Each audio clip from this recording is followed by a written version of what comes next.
네, 굿모닝 인포맥스 3부 이번에는 경제 이슈를 뜯어보는 경제 언박싱 시간입니다. 네, 오늘도 깊이 있는 소식을 쉽고 재미있고 정확하게 알려드릴 텐데요. 앞서 말씀드린 대로 FOMC 관련 소식을 오늘은 서영태 기자와 함께하겠습니다. 어서 오세요. 네, 어서 오세요. 서영태 기자, 지난 새벽 밤부터 시작해서 계속 근무하느라고 고생이 많습니다.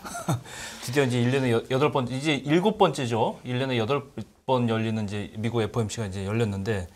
결국 이제 금리가 관건인데 지금 글로벌 금융시장에서는 금리가 관건이에요. 이 자산 가격에 지대하게 영향을 미치기 때문인데 금리 주택담보대출부터 시작해서 기업들의 대출까지 굉장히 큰 변수이기 때문입니다. 일단 각설하고 FOMC 어제 열렸던 한마디로 요약하면 어떻습니까? 네, 어제 FOMC는 천천히 네. 그러나 더 높게 이렇게 요약할 수 있을 것 같습니다. 천천히 더 높게 금리를 높게 가져간다 이 얘기죠. 금리를 올리는데 더 천천히 느리게 올리겠지만은 네. 그런데 더 높게까지 올라가겠다. 네. 예, 이런 이야기입니다. 네. 등산을 생각하시면 될 것 같아요. 등산을 산을 뛰어 올라가다가 뛰지는 않고 좀 걸으면서 올라가지만은 기존에 찍었던 봉우리보다 더 높은 봉우리로 올라가자. 예, 이렇게 된 거가 이런 비유를 들 수 있겠습니다. 네. 예, 지난번 워싱턴에서 세계 경제 대통령이라는 별칭을 갖고 계시죠. 제롬 파월 연방준비제도 의장이 금리 정책과 관련해서 브레이크를 밟을 그런 의지를 내비쳤습니다. 네. 그러면서도 이제 말씀드렸듯이 금리 정상은 최종 금리라고 표현하고 영어로는 터미널 레이트라고 표현하는데 더 높을 것이라고 이야기를 했습니다. 네. 쉽게 말씀드리자면은 이제 연방준비제도 그냥 일단은 백그라운드 지식이 없는 시청자를 위해서 연방준비제도는 우리나라 한국은행 같은 중앙은행이고, 네. 예, 미국이 중앙은행으로 이제 돈값 그러니까 금리를 결정합니다. 돈값을 결정하는데 미국의 돈은 글로벌 기축통화니까 달러니까 그러므로 이제 세계의 돈값을 결정하는 어떤 회의가 있었다고 얘기할 수 있겠습니다. 네. 예. 그럼 저희가 하나씩 좀 차근차근 뜯어보면 천천히 그러나 더 높이라고 아까 요약을 해주셨잖아요. 천천히를 먼저 좀 이야기를 해보고 싶은 게 그러니까 어쨌든 올라가긴 올라가는데 천천히 간다라는 거를 어떻게 좀 이해를 하면 쉬울까요? 그리고 금리를 올릴 때 0.25%포인트 올릴 수 있고요. 0.5%포인트 올릴 수 있고요. 0.75%포인트 올릴 수 있고요. 1%도 올릴 수 있겠지만은 그런 식인데 여기서 그 인상폭이 크면 클수록 페이스가 빠르다 이렇게 표현합니다. 네. 예. 저희가 어느 정도 인플레이션을 억제하는 수준이 어느 정도 이 정도라고 생각하는데 이 정도까지 올라가는 그 보폭이 빠르다 해가지고 저희가 베이비 스텝, 빅 스텝, 자이언트 스텝 이런 식으로도 이제 비유적으로 표현을 하죠. 네. 브레이크를 밟는다는 표현을 썼는데 원래는 지금 자이언트 스텝을 4차례 연속 밟아오다가 이제는 그거를 이제 중단할 의지를 내비친 건데 파월 의장이 이제 연방기금금리 그러니까 미국의 기준금리는 연방기금금리라고 해요. 페더럴 펀드 레이트라고 해가지고 연방기금금리라고 하는데 이 금리를 이제 인상폭을 목표금리 인상폭을 조금 적게 가져가겠다. 이제 다음 회의부터 이런 이야기를 한 겁니다. 미국은 원래 지금 8%대로 물가가 지금 고공행진을 하고 있거든요. 그렇죠. 8% 제가 기억하기로 3월부터입니다. 네. 8%대로 지금 물가 상승률이 굉장히 높은데 따라서 이렇게 높은 물가를 놓고서 빠른 페이스로 금리를 올리고 있었어요. 빠르게 산을 올라가고 있었는데 이제는 조금 더 천천히 올리겠다고 선언한 겁니다. 네. 이것만 보면은 좀 순해졌다, 도비시해졌다라고 하는데 비둘기화됐다 이렇게 얘기할 수 있는데 근데 이게 순해졌다고 얘기할 수가 없는 게 어제 시장도 많이 하락을 하는 게 연준이 이제 기존 예상보다 더 높은 수준까지 금리를 올릴 수 있다 가능성이 매우 높습니다. 예, 아까도 말씀드렸지만은 그렇게 그래서 그냥 아직 매운맛이 아직 가시지 않았다, 더 매워진 거 아니냐, 이런 우려로 어제 시장이 미국 주식이 떨어졌고요. 그렇죠. 예, 파월 의장이 이제 정확히 했던 발언 코트 쳐서 말씀드리면은 지난 회의 이후에 확인됐던 데이터는 궁극적인 금리 수준이 전에 예상했던 것보다 더 높을 것이라는 점을 시사한다. 이렇게 얘기했습니다. 네. 이런 연준의 스탠스는 이들 한국은행 금융통화위원회 정책금리 결정에도 큰 영향을 미칠 것으로 보이는데요. 그렇겠죠. 한국은행 오늘 24일 날 정책금리 결정하는데 가파른 금리 인상으로 이제 우리 국민들의 삶도 당연히 영향을 받을 겁니다. 네. 저 또한 올해 초에 이제 전세자금 금리가 대출 금리가 좀 부담이 돼가지고 월세로 옮겼거든요. 좀 고금리가 예상이 돼가지고 실생활에 좀 큰 영향을 주니까 따라서 그렇기 때문에 우리한테 실생활에 영향을 주는 만큼 좀 더 자세하게 좀 설명을 드리고자 합니다. 그래요. 방금 서 기자가 얘기했다시피 이렇게 직접적으로 미국의 어떤 금리 동향, 금리 결정이 우리 생활과 국가 경제에 맞아요. 미친 영향이 너무나 많습니다. 이걸 좀 현실적으로 좀 느낄 수 있게 설명을 좀 해주세요. 우선은 좀 천천히라는 이 스탠스를 좀 먼저 자세하게 살펴보고 네. 그다음에 더 높이 그러니까 어떤 이야기인지 좀 더 보고 그리고 우리나라 이야기를 하겠습니다. 네. 예. 네. 이제 연방기금리만 두고 보면은 이제 금리 올리는 속도는 여전히 현기증 날 만큼 빨랐죠. 네. 예, 연준은 기준금리를 0.75%포인트 올렸는데 네. 아까 홍병표 기자가 말씀하셨듯이 6월, 7월, 9월에 이어서 지금 11월 4번 연속 자이언트 스텝을 이어간 겁니다. 네. 그러니까 자이언트 스텝 하면 뭐 직역하자면 거인의 발걸음인데 이렇게 0.75%포인트씩 올리면 저희 같은 소시민의 발걸음으로는 쫓아가기 너무 충격이 힘듭니다. 커요. 맞아요. 가랑이가 그럼요. 찢어질 것 같아요. 네네. 그래서 결과적으로는 연방기금금리 레인지인데 이제 레인지로 우리나라랑 다르게 이제 목표 범위가 있는데 그렇죠. 3.75%에서 4%로 올랐습니다. 네. 이렇게 미 금리가 결국 4%대까지 기준금리가 4%대까지 온 거는 2008년 1월에 이제 금융위기 발발 직전 이후 처음이라고 합니다. 14년 만에 처음인데 네. 그래도 이제 매우 이례적인 조치지만은 9월 소비자 물가가 1년 전보다 8.2% 오르는 등 네. 80년대 이후 최악의 인플레이션이 이어지고 있으니까 뭐 네. 여기에 따른 조치였습니다. 네. 그래도 어쨌든 이제는 속도 조절을 예. 하겠다라는 부분인 거잖아요. 이거는 그럼 앞으로 좀 어떤 영향이 좀 있을까요? 속도 조절이 결국 중요한 거였죠, 사실은. 예. 사실은 자이언트 스텝 밟는다는 거는 뭐 예견이 되어 있었어요. 시장에서 네. 한 80%는 그렇죠. 자이언트 예. 스텝을 예상하고 있었고 그래서 이게 크게 놀랍지는 않습니다. 물론 전례 없는 일이긴 하지만은 예상이 됐던 건 놀랍지 않은데 네. 근데 이 속도 조절을 이제 앵커님께서 말씀하셨는데 이 속도 조절을 언급할 거냐 안 할 거냐가 이게 좀 관건이어서 핵심 포인트였어요. 예. 그러니까 천천히 가겠다고 말을 할 거냐 아니면 뭐 그런 말을 안 할 거냐가 포인트였는데 결국에는 인플레이션을 목표로 하는 물가 상승률을 2%를 목표로 하는데 네. 매년 2% 정도 오르면 적당하다고 보는 거죠. 이 정도로 되돌릴 수 있을 때까지 금리 인상을 계속 할 거지만은 빠른 금리 인상이 경제에 타격을 줄지 지켜보면서 향후 금리 인상폭을 조절하겠다고 이렇게 얘기를 시그널을 보낸 거죠. 네. 구체적으로 얘기하자면은 지난밤에 워싱턴 DC 연준 청사에서 네. 기자회견 중에 파월 의장이 12월에 속도를 늦출 거예요? 하고 이렇게 기자 질문을 받고 예. 빠르면 내달부터 늦출 수 있다. 금리 인상 속도를 늦출 수 있다. 이렇게 시원하게 답을 했어요. 예. 그리고 어느 시점에서는 속도를 늦추는 게 적절하고 그게 12월 혹은 그 이후가 일 수도 있다. 네. 뭐 이렇게 얘기를 했습니다. 네. 그래서 연준이 12월에는 이제 0.5%포인트만 올릴 가능성이 좀 커졌고요. 영국 리서치 기관 캐피털 이코노믹스가 또 정확하게 맞췄습니다. 사전에 이제 제롬 파월 의장이 FOMC 기자회견을 이제 속도 늦출 의지를 밝힌 그 자리를 활용할 거다 이렇게 얘기를 했는데 네. 정확하게 맞췄고 그렇군요. 뱅크 오브 아메리카도 어느 정도 맞췄습니다. 12월에 0.5%포인트 인상 예상하면서 11월 회의는 11월 회의 결과가 중요한 게 아니라 결국 12월이 중요한 거고 그러면서 속도 조절론이 나오는가가 중요한 거다라고 얘기하는데 파월 의장의 속도 조절론이 전문가들 예상대로 어느 정도 나왔습니다. 그렇군요. 연준이 앞으로 여러 기관에서 이제 천천히 좀 갈 것이다. 이런 전망은 좀 약간 했었다. 이게 보여지는데 결국 뭐 시장 예상대로 된 건데요. 파월이 속도 조절론 내세운다는 게 어떤 공통된 컨센서스, 압도적인 컨센서스는 아니었지 않습니까? 예, 아닙니다. 자이언트 스텝은 컨센서스였는데 이거는 뭐 좀 의견이 많이 갈렸어요. 네. 그래가지고 이제 속도 조절론을 제대로 된 예상을 못하는 전문가들 많아요. 이게 그러니까 근거로 이제 미국에서 소비가 좀 워낙에 좋고 고용도 지금 여전히 너무 탄탄하다. 뭐 그런 거 근거 때문에 이제 물가 상승 압력이 이어질 것이기 때문에 속도 조절론은 안 꺼낼 것이다. 슬로우다운하지 않을 것이다. 예, 그렇게 예상을 했는데 미국의 9월 개인 소비 지출 데이터가 중에서 이제 개인 지출이 전달보다 0.6% 늘어나면서 네. 시장 예상치보다 높았고요. 예. 그리고 얼마 전에 나온 고용 데이터도 생각보다 서프라이즈했습니다. 아직도 이렇게 고용 시장이 좋아? 이런 이야기가 나올 정도인데 맞습니다. 9월에 이제 미국 기업들이 구인을 얼마나 하느냐 보니까 네. 1,070만 건을 했어요. 그러니까 1,070만 개의 사람을 구하고 있다는 건데 일자리가 열려 있고. 근데 시장에서 예상했던 건 980만 개였는데 이것보다 네. 훨씬 많은 거니까 고용도 예상보다 훨씬 좋고 하다 보니까 이제 노동자 인건비 상승도 물가 상승으로 오르고 그렇죠. 또 가계의 소득이 상승이 되는 거니까 또 소비도 늘고 이러는 거니까 그렇죠. 그래서 굳이 슬로우다운 안 할 것이다 그런 얘기가 있었는데 또 결국에는 슬로우다운 이야기를 했고 파월 의장이요. 네. 또 이런 이야기도 했어요. 연준이 이제 11월 FOMC에서 슬로우다운 시그널을 내면은 기대 인플레이션이 더 커질 수 있어가지고, 그렇죠. 그러니까 사람들이 인플레이션이 오를 거다라 기대하면 이게 자기 실현적 예언이 있거든요. 실제로 그래서 오르기 때문에 굳이 그런 거 얘기해봤자 뭐 얻는 것보다 잃는 게 더 많으니까 그렇습니다. 굳이 뭐 그런 얘기는 안 할 거다. 뭐 그런 전망들이 좀 많이 있었죠. 근데 뭐 전문가들이라고 뭐 늘 뭐 신도 아니고 뭐 맞추는 건 당연히 아니죠. 건 아니니까 뭐 네.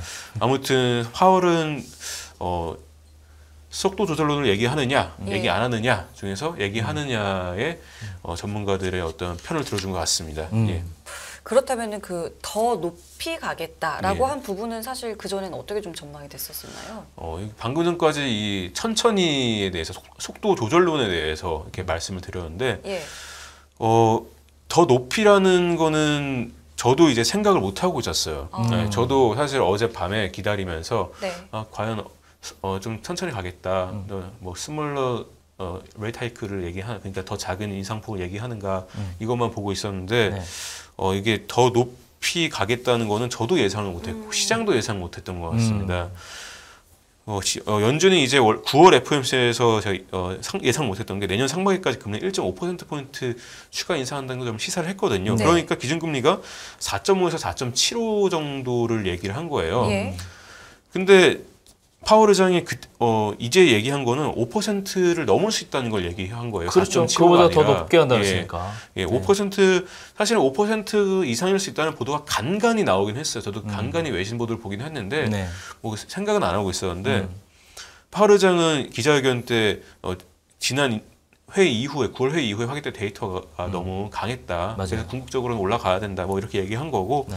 실제로 이제 에너지와 식료품을 뺀 코어 소비자 물가지수, 근원물가지수. 근원물가지수가 미국에서 아직 6%대에서 이제 버티고 있기 때문에 그래서 또 파월 의장이 어제 밤에도 아직 갈 길이 많이 있다. 뭐 이렇게 언급한 겁니다. 예. 최근에 미국의 거시경제 지표들을 보면 저는 굉장히 좀 오랫동안 저도 봐왔는데 좀 이해가 못할 부분이 많아요. 이렇게 과열되는데 이게 업다운에 있기 마련인데 이번은 굉장히 맞습니다. 과열되는 부분이 계속 가고 이렇게 조치를 강하게 하는데도 좀처럼 식지 않고 있는데 이게 과연 배경이 뭘까 이런 생각을 근본적인 질문을 하게 되는데 어쨌건 그렇기 때문에 금리를 더 높게 가겠다 이런 생각을 했을 법한데 이런 금융기관 전문가들이나 기관들도 이런 예상은 잘 못했단 말이죠. 이렇게까지 올리지 않을 것이다. 전망한 금융기관은 없었습니까? 예를 들면 뭐 상식적 방금 말씀 5% 아니 그 이상도 사실은 예상할 수 있는 부분이잖아요. 이제는 그죠? 그러니까 말씀하신 대로 이제 그런 기관들도 있고요. 또 그렇게 전망하지 않은 기관 같은 경우 제 생각에는 뭐 이제 시차를 두고 점점 시차를 두고 꺾일 것이다 예상했기 때문에 아닌가. 네. 그래서 그렇게 5%를 예상하지 않은 기관들의 논리는 그런 것 같고. 네. 근데 5%까지 본 기관도 있죠. 이제 골드만삭스 같은 경우에는 이제 FOMC 직전에 5% 수준까지 금리 올릴 거라 전망을 냈어요. 예. 11월에 0.75 어제 맞췄고 어제처럼 올리고 예. 12월에 0.5%, 2월과 3월에 0.25%포인트씩 해서 5% 예. 이렇게 예상을 했었는데 네. 세 가지 이유를 들었는데 일단은 부담스러울 정도로 인플레이션이 높다. 뭐 이거면 당연하고 또 실질 소득이 상승하고 있는 가운데 경제를 시켜야 된다고 또 두 번째로 말했고 네. 또 세 번째는 또 금융 여건을 성급하게 완화하는 거 좀 피해야 된다. 이렇게 얘기했습니다. 네. 그래서 이 골드만삭스의 전망치가 돋보였던 게 다른 JP 모건이나 모건 스탠리, 메릴 린치 이런 데는 4.5에서 4.75 정도로 예상했기 때문에 네. 네. 그래서 좀 돋보이는 것 같고 제 생각에 어제 그거를 이제 다 봤으니까 네. 이들 기관들도 좀 전망 수정하지 않을까 그렇게 예상이 되고 그렇죠. 있습니다. 당연히 이제 수정할 거예요. 이게 어쩌면은 뭐 아주 적극적으로 프로그레시브하게 전망한 6% 나올 수도 있다. 그렇게 되면 굉장히 이제 부글부글 끓듯이 이제 보일드 하다 그러죠. 뭐 이게 하여튼 굉장히 시장이 뜨거워질 수 있는 부분이 있다 생각이 됩니다. 진짜. 그러니까 그렇기 때문에 이게 무작정 계속 높이 가겠다라고 하는 게 괜찮은 건지 이게 걸림돌은 없는 건지도 궁금한데요. 좀 걸림돌이라고 하면은 결국에는 경제 침체가 어느 정도 되고 하느냐인데 사실은 파월 의장이 예전에 뭐 그 정도 고통 감내하겠다 얘기했고 그런 거를 크게 우려하는 것 같지가 않아 보이지만은 이제 경제 대통령이라고 제가 얘기했는데 그렇다고 진짜 뭐 대통령급 권력을 가진 건 아니니까요. 근데 진짜 정치 권력 앞에서는 좀 흔들릴 가능성이 있다는 아. 그런 의견이 나오고 있습니다. 그렇죠. 최근에 이제 미 여당인 민주당에서 좀 압박을 좀 넣고 있거든요.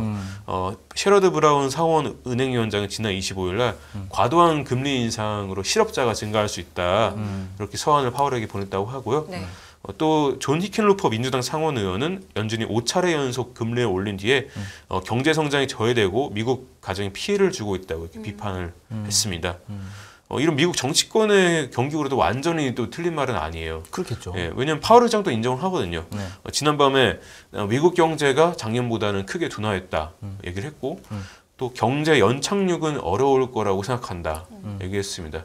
원래는 올해 상반기만 해도 가능하다고 하셨는데 어렵다고 또 말을 뭐 하니까 소프트 랜딩이 아니고 이제 하드 랜딩으로 그렇죠. 예, 자인을 하는 거죠. 인정한 건데 네.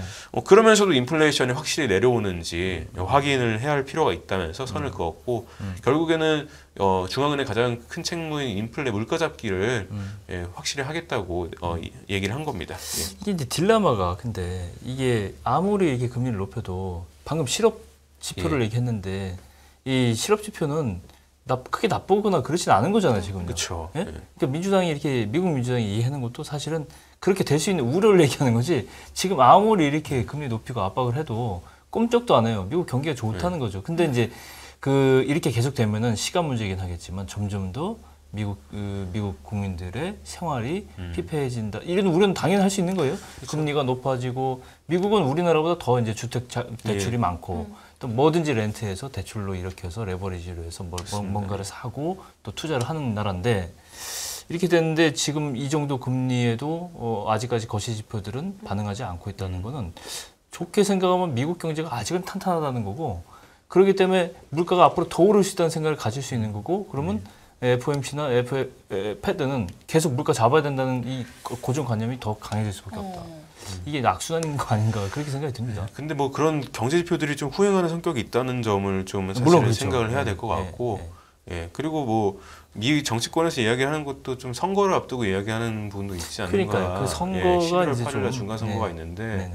일단은 물가도 또 미국 서민들한테 고통이지만 금리도 고통이거든요. 네. 그러니까 뭐 한번 어떤 선거를 앞두고 한번 한 얘기 아닌가. 제스처일 수 있다. 저는 사실 그렇게 해석하고 있었습니다. 네. 이들도 왜냐하면 상충되거든요. 물가를 잡겠다고 얘기를 하면서 또 이렇게 얘기를 하는 게 사실 민주당이 논릴 때 좀 상충되는 면이 있기 때문에 그렇죠.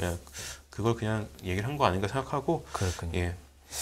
어쨌건 이 세계 경제가 이제 미국 중심으로 지금 뭐 관심이 온통 쏠려 있는 건 뭐 사실이고 네. 전 세계 기축 통화인 뭐 미국과 개방 경제인 우리 한국도 굉장히 뭐 밀접한 관계다 이렇게 볼 수밖에 없는데 어쨌건 연준이 이렇게 어젯밤에 천천히지만 더 높게 가져가겠다. 우리나라에 미치는 종합적인 영향 좀 분석을 해봐야 될 것 같아요. 그렇죠. 글로벌 금융시장이라는 게 사실 하나가 이제 연결되어 있죠. 네. 우리나라 같은 경우는 특히나 더 금융시장도 개방을 했기 때문에 더 연결되어 있는데 우리나라 중앙은행인 한국은행도 높은 물가를 잡고자 연준처럼 올해 6차례 금리 인상을 단행했고 2차례 0.5%포인트 빅스텝이었습니다. 네. 한국 9월 소비자 물가지수가 한국은행 목표치 2%보다 훨씬 높은 한 5.6% 되니까요. 네. 예, 그렇기 때문에 어쩔 수 없던 거였는데 결국에는 한국은행은 오는 24일 날 금리 정책 결정한다 했는데 네. 중앙은행은 물가를 중심으로 의사 결정을 하고 네. 또 그렇게 뭐 연준보다는 더 중요하게 고려하는 부분들이 있죠. 뭐 그렇죠. 우리나라 내외 금 불안정이라든가 그런 부분들이 있지만은 그래도 지난밤에 나왔던 이제 연준 스탠스로부터 상당히 영향을 받을 것으로 이제 보이고 있습니다. 네. 왜냐하면 한국은행 입장에서 한미 금리 차를 신경을 쓸 수밖에 없어요. 네. 지금 1% 예, 이제는 지금 3%거든요. 그죠. 그러니까 4%가 됐으니까 네. 3.75에서 4가 됐으니까 최대 1%가 1% 나오니까 나오는 거죠. 예, 한국이랑 미국이랑 이제 금리 차이 이렇게 나면은 당연히 이제 금리를 더 많이 주는 쪽으로 우리가 은행을 A 은행에서 B 은행으로 가듯이 그렇죠. 글로벌 일단 자금도 다 저는 환율이 미국으로 가는 걱정이에요. 거고. 일단 예. 이것 때문에 환율이 그렇죠. 그러면서 이제 원화 팔고 달러를 사니까 환율이 더 오르는 거죠. 지금 1,400원대를 지금 계속 유지하고 있는데 네. 이렇게 오르는 환율은 결국 수입 물가에 영향을 미치고 그렇죠. 예, 수입품 가격이 비싸지니까 네. 우리나라 물가에 영향을 미치기 때문에 한국은행도 결국 이 금리 차에 대해서 고려를 안 할 수가 없습니다. 네. 그래서 이제 1% 나게 되는데 한국은행이 1%보다는 더 큰 차이를 용인할 것 같지는 않아요. 예, 제 생각도 그렇고 뭐 전문가 의견도 그런 의견이 있었고 파월 의장이 더 높게 가겠다고 한 만큼 한국은행도 4% 정도 갈 수도 있는 거 아닌가 이렇게 생각이 드는데 예. 지난 12일 기자간담회에서 이창용 한국은행 총재가 최종 기준금리를 3.5% 정도로 보는 시장 기대치에 대해서 다수의 금융통화위원들이 비슷한 견해를 갖고 있다 얘기했는데 좀 긴 문장이고 좀 꼼 문장이지만 그래도 이게 결국에는 3.5%를 정점으로 예고를 한 겁니다. 네. 근데 이걸 번복하고 연준을 따라서 더 높게 갈 수도 있다는 이야기니까 우리나라에서도 좀 금리가 우리가 현재 예상하고 있던 것보다 어제 밤 전에 예상하고 있던 것보다 더 높게 올라갈 가능성이 좀 커졌고요. 그렇죠. 예. 따라서 이제 가계 대출 좀 있으신 분들은 좀 부담이 되겠고 우리나라 가계 대출 부채 규모가 1,900조인데 그것도 좀 큰 부담이 되고 가계 입장에서 소비력이 좀 줄어들고 기업 입장에서는 차입 비용이 높아지는 거니까 투자도 좀 줄 것이고 아무래도 이제 지난밤 이후로 이제 더 험난한 고금리 환경이 예고된 만큼요. 우리 국민 모두가 좀 앞으로 좀 어려운 더 조금 추운 겨울을 맞게 되는 거 아닌가 그런 생각이 좀 들고 있습니다. 예. 그렇군요. 그 우리나라도 곧 예. 이제 아침에 거시경제 뉴스 예, 나오네요. 예. 예, 네. 비상 거시경제 금융회의가 이제 예정돼 있거나 지금 아마 시작했을 수도 예, 있는데. 예, 지금 하고 있어요. 예, 그렇죠. 이제 우리나라 소식도 이제 이어서 우리 연합경제 TV에서 경제뉴스 TV에서 아마 보도를 해드리겠습니다. 좀 잘 예. 봐주시고요. 인포메이션 뉴스도 잘 참고를 해주셔야 될 것 같습니다. 아유, 서기사 하여튼 뭐 밤부터 시작해서 오늘 너무 고생했습니다. 예, 계속 후속 보도 부탁드리겠습니다. 네, 오늘 예. 고생하셨습니다. 감사합니다.